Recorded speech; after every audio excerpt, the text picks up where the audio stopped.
Welcome to The Explainer.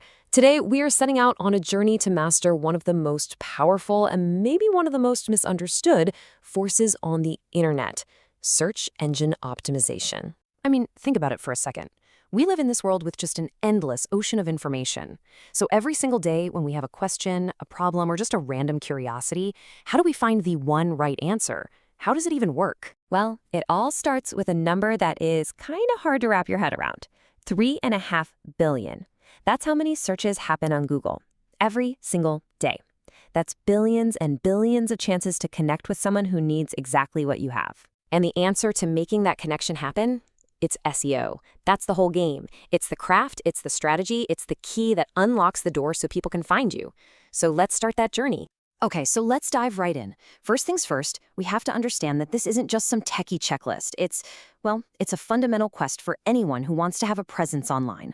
At its heart, SEO isn't about tricking algorithms or gaming the system. Not at all. It's really about clarity. It's about making your content so clear and so helpful that search engines can't help but understand what it's about and who it's for.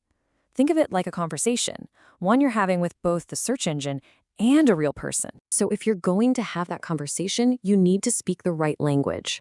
And in the world of search, that language is built on one thing: keywords. And this brings us to a super powerful idea, something called search intent. This is huge. It's not just about the words someone types into the search bar, it's about the why behind those words. What are they actually trying to do? And, this intent comes in a few different flavors. If someone searches how to brew tea, their intent is informational. They just want to learn something. But if they search buy organic tea online, that's transactional. They're ready to pull out their credit card. Getting this match right between your content and their intent, it's everything.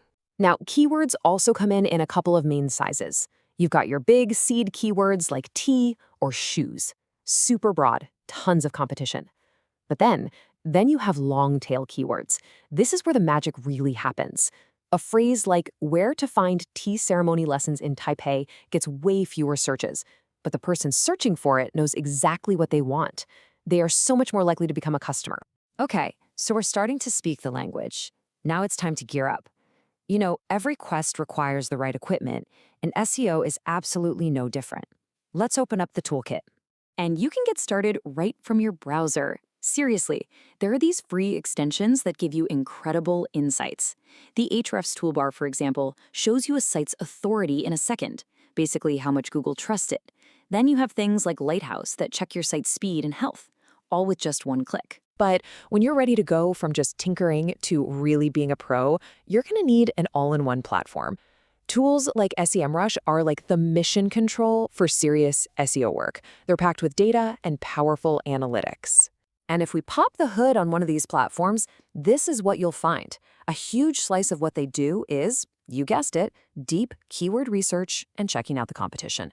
But they also handle the nitty-gritty technical stuff. And they track your backlinks, who on the internet is linking to your site, which is a huge vote of confidence. In fact, one of the most powerful things you can do is this simple 3-step move. You can literally just plug a competitor's website into a tool like this and see exactly what keywords are sending them traffic. But the real gold mine? Finding the valuable keywords they're ranking for that you aren't even targeting yet. That's basically a free roadmap telling you exactly what to do next. But here's the thing, and it's really important to remember. Tools are only half the story. You could have the most expensive toolkit in the world, but it's useless if you don't have the skills to use it. So what really makes someone an SEO expert? It's this awesome mix of art and science. Lots of people can do basic keyword research, but a real expert combines that with a deep dive into the data to spot opportunities nobody else sees. And maybe, just maybe, the most important skill is having an experimental spirit, because this stuff is always changing, so you have to be committed to always learning. Which brings us to a critical point. SEO is never done. It's not a one-and-done task you can just check off your list. It's a living, breathing cycle. You launch your strategy, you look at the data to see what's happening, and then you adjust and optimize over and over again. It's all about continuous improvement. So we've covered the why, the what, and how. We've talked about the language of search, the tools of the trade, and the skills you need to develop. The map is officially in your hands. Your journey starts right now. So here it is, your path boiled down to 4 simple, essential steps. First, know your goal. What are you trying to achieve? Second, master keywords and intent. Speak your audience's language. Third, use your tools to find those hidden insights in the data. And finally, never stop honing your skills. Commit to adapting because mastery is a journey, not a destination. I'll leave you with one last thing to think about, a question that should guide every single thing you do. Before you write a headline, before you pick a keyword, before you do anything else, ask yourself this. Because if you can answer this question, you're already well on your way.